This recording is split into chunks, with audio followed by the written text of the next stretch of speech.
Hey good morning students, welcome to our class. मैं अनिश मिश्रा आज फिर आपके लिए लेकर आया हूँ टेंस का पार्ट 2। आपने इसके पहले पढ़ा था टेंस पार्ट 1 में, इसमें टेंस का डेफिनेशन आपने पढ़ा था और टेंस के डेफिनेशन पढ़ने के साथ ही साथ आपने प्रेजेंट टेंस के बारे में भी पढ़ा था। प्रेजेंट टेंस के इंडेफिनिट टेंस के बारे में आपने पढ़ा था। अगर आपने वीडियो देखी रही होगी तो उसमें आपने प्रेजेंट इंडेफिनिट टेंस के बारे में पढ़ा था। मैं आपको बता दूं कि आपने उस दिन प्रेजेंट जो टेंस होते हैं, टेंस को टाइम और वर्क के आधार पर उसको डिवाइड किया हुआ था और फिर उसके बाद उसमें 3 पार्ट थे टाइम के अकॉर्डिंग, जिसमें पास्ट, प्रेजेंट और फ्यूचर था। और प्रेजेंट टेंस के बारे में आप पढ़ रहे थे जिसमें आपने इंडेफिनिट टेंस को पढ़ लिया था। इंडेफिनिट टेंस भी मैंने बताया था कि इंडेफिनिट होता है जिसमें हैबिट को बताया जाता है, जिसमें रूटीन को बताया जाता है, जिसमें शेड्यूल के बारे में चर्चा हो, उसी को हम इंडेफिनिट टेंस कहते हैं। इसमें ता है, ती है, ते है, ये सारी चीजें आती रहती हैं। आपने अगर अच्छे से देखा रहा होगा तो शायद आपको समझ में आ गया रहा होगा। आज मैं बात करूंगा प्रेजेंट कंटीन्यूअस टेंस के बारे में। प्रेजेंट इंडेफिनिट के बाद जो दूसरा आता है कंटीन्यूअस। कंटीन्यूअस मतलब होता है लगातार। कंटीन्यूअस टेंस का जो मतलब होता है, मींस होता है, उसका मतलब होता है लगातार, यानी कोई भी अगर वर्क हो रहा है तो लगातार होता जा रहा है, लगातार उस काम का होना पाया जा रहा है, उसी को कहते हैं कंटीन्यूअस टेंस। इसको इम्परफेक्ट भी कहा जाता है। इम्परफेक्ट क्यों कहा जाता है? क्योंकि वो पूरी तरीके से पूरा नहीं होता है, परफेक्ट नहीं होता है, इसलिए कंटीन्यूअस कहा जाता है। कंटीन्यूअस मतलब अभी भी कार्य लगातार जारी हो रहे हैं। इसकी लास्ट में जो आता है, इसका जो हिंदी पहचान होता है वो होता है रहा है, रहे हैं, रहे हो, है ना, ये सारी चीजें आती हैं। मतलब ऐसे कुछ चीजें आती है, रहा है, रही है, रहे हो, ये सारी चीजें इसके अंत में आती है, जिसको देखकर आप पहचान जाएंगे कि ये प्रेजेंट कंटीन्यूअस टेंस है। चलिए ज्यादा टाइम नहीं लेते हुए मैं आज आपको बताऊंगा प्रेजेंट कंटीन्यूअस टेंस को कैसे पढ़ेंगे। यहाँ पे मैंने स्ट्रक्चर बना रखा है। ये जो स्ट्रक्चर होता है आप क्या करते रहेंगे, इसको कॉपी में नोट करते रहेंगे, क्योंकि जब आप स्ट्रक्चर को कॉपी में लिख लेंगे तो इससे आपको एक बेनिफिट ये मिलेगा कि कभी भी आप किसी भी सेंटेंस को ट्रांसलेट कर रहे होंगे, उसको सामने रख के आप बहुत ही आसानी से उस सेंटेंस को ट्रांसलेट करना जान जाएंगे। देखिए जो प्रेजेंट कंटीन्यूअस टेंस होता है, आपको यहाँ पे भी दिया गया है कि प्रेजेंट टेंस में क्या होता है, डू डज, जो मैंने बताया था कि 3 वर्ड में आप करेंगे, अलग अलग घटक देंगे, do does did, sorry do does, present में इज आर एम हैज है, पास्ट में did was were had, future में विल शैल हैड। ये सारी चीजें मैंने बताई भी थी पहली वीडियो में।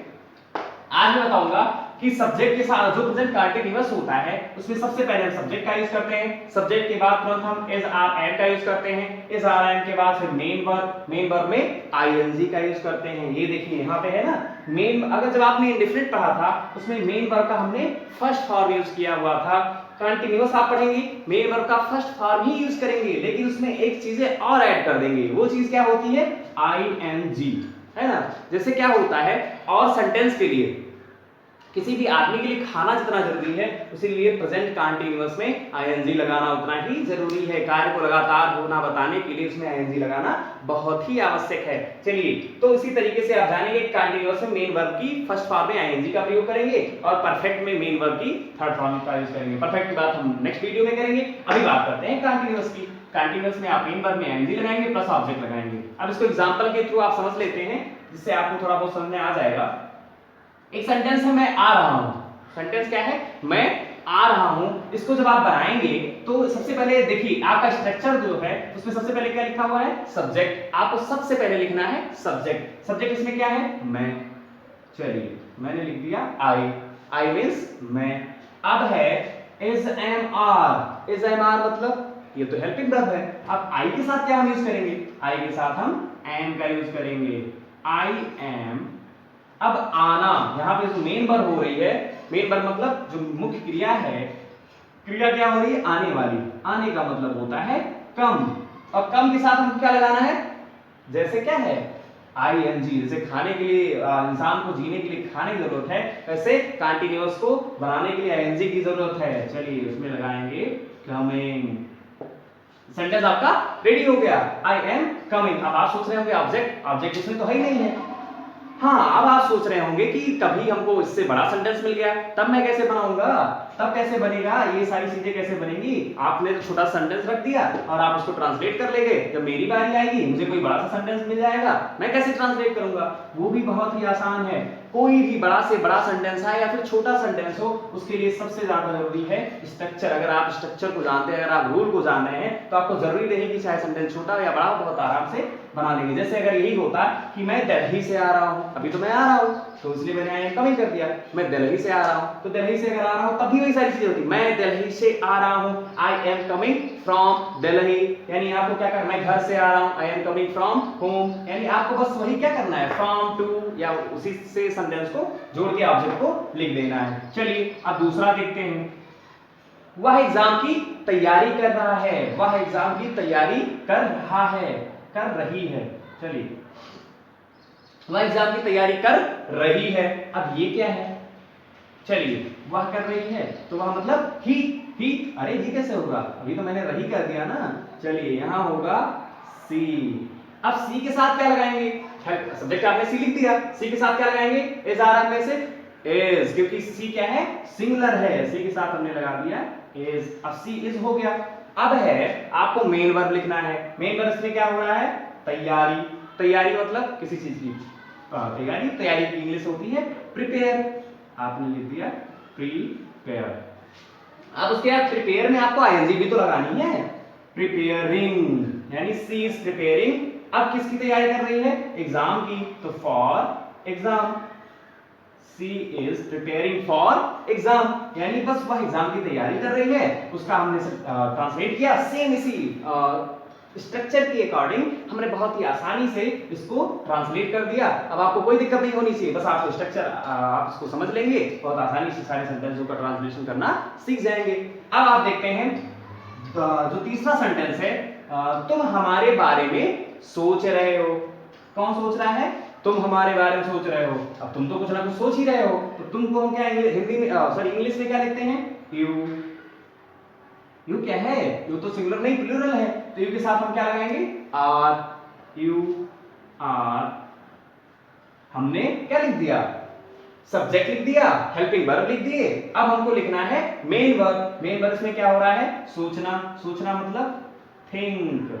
अब थिंक के साथ हमको आईएनजी भी तो लगानी है, थिंकिंग, ये कभी मत भूलिएगा आईएनजी लगाने के लिए। यू आर थिंकिंग, अब मेरे बारे में, अबाउट, हमारे बारे में, तो अबाउट अस, हमारे बारे में सोच रहे हैं।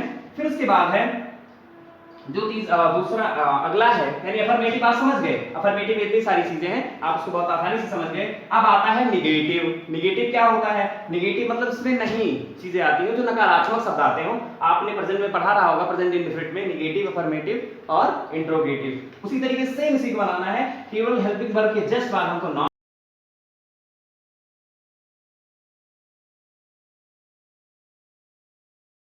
तुम्हारा भाई तुम्हें नहीं बुला रहा है, तो तुम्हारा भाई, तुम्हारा भाई मतलब योर ब्रदर है ना, इसको लिखेंगे योर ब्रदर। हो गया तुम्हारा भाई। अब तुम्हारा भाई कोई एक ही तो होगा, ढेर सारे भाई थोड़ी है, तुम्हारे भाई बात हो रही है, यहाँ पे इसलिए इज का यूज करेंगे, योर ब्रदर इज। फिर उसके बाद नॉट का यूज करेंगे, योर ब्रदर इज नॉट। अब बुलाना मेन वर्ब है, तो कॉल के साथ ING, your brother is not calling तुम्हें, you, your brother is not calling you. आपका बहुत ही आसानी से बन गया। फिर है मैं तुम्हारे साथ नहीं आ रहा हूं। अब इसको कैसे बनाएंगे कि मैं तुम्हारे साथ नहीं आ रहा हूं, तो आई एम, फिर आई एम के साथ क्या लगाएंगे, नॉट, आई एम नॉट। आना, I am not coming, I am not coming with you, I am not coming with you, यानी मैं तुम्हारे साथ नहीं आ रहा हूं। ऐसे सारे सेंटेंस थे जिसको आपने अफर्मेटिव को बना लिया, निगेटिव को बना लिया। अब आप सेंटेंस को बनाएंगे इंट्रोगेटिव। इंटरोगेटिव जो होता है उसको आप बनाएंगे, वो भी बहुत ही आसान है, उसमें कुछ करना नहीं है, सेम स्ट्रक्चर होगा। थोड़ा सा उसमें ये होगा कि हेल्पिंग वर्ब से उसकी स्टार्टिंग करते हैं। सबसे पहले लिखेंगे एज, एम, आर के साथ सब्जेक्ट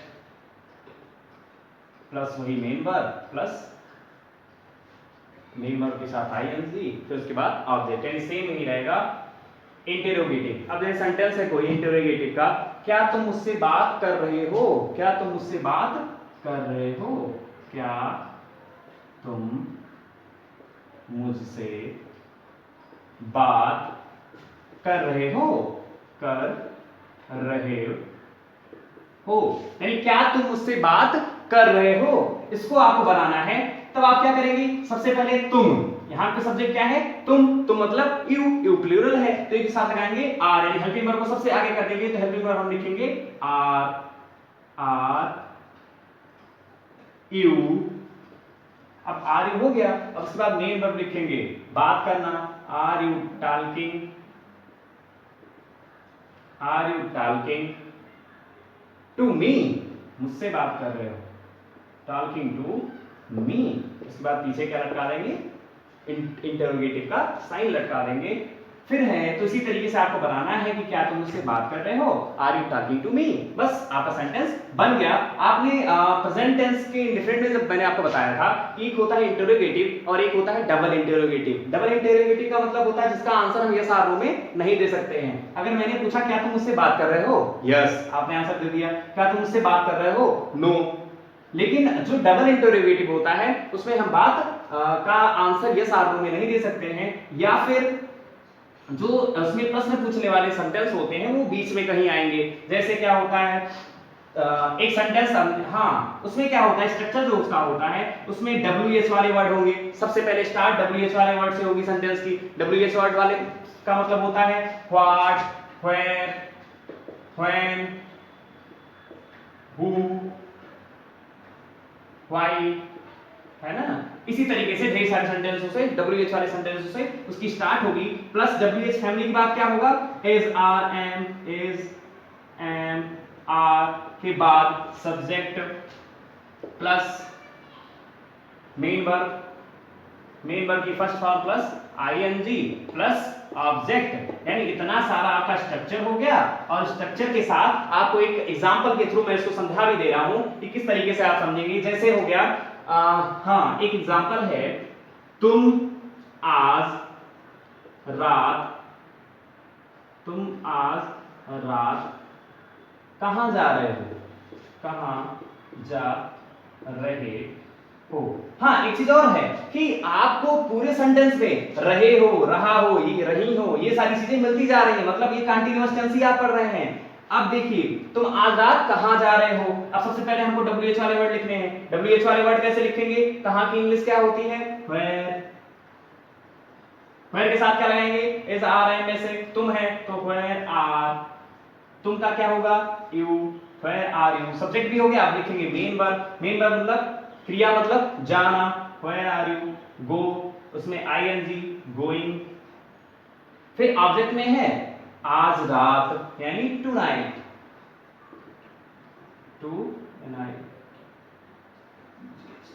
मतलब क्या हो गया, where are you going tonight. बहुत ही सिंपल सेंटेंस था, आपको मैंने एक एग्जांपल के थ्रू इसको समझा भी दिया है। अब आई होप आप इसको बहुत अच्छे तरीके से समझ गए होंगे। प्रेजेंट कंटीन्यूअस में अगर आपको कहीं भी कोई भी दिक्कत होती है तो आप मुझे तुरंत मैसेज करेंगे, या फिर जो भी मैसेज थ्रू जैसे भी आप पूछना चाहें मुझसे पूछ सकते हैं।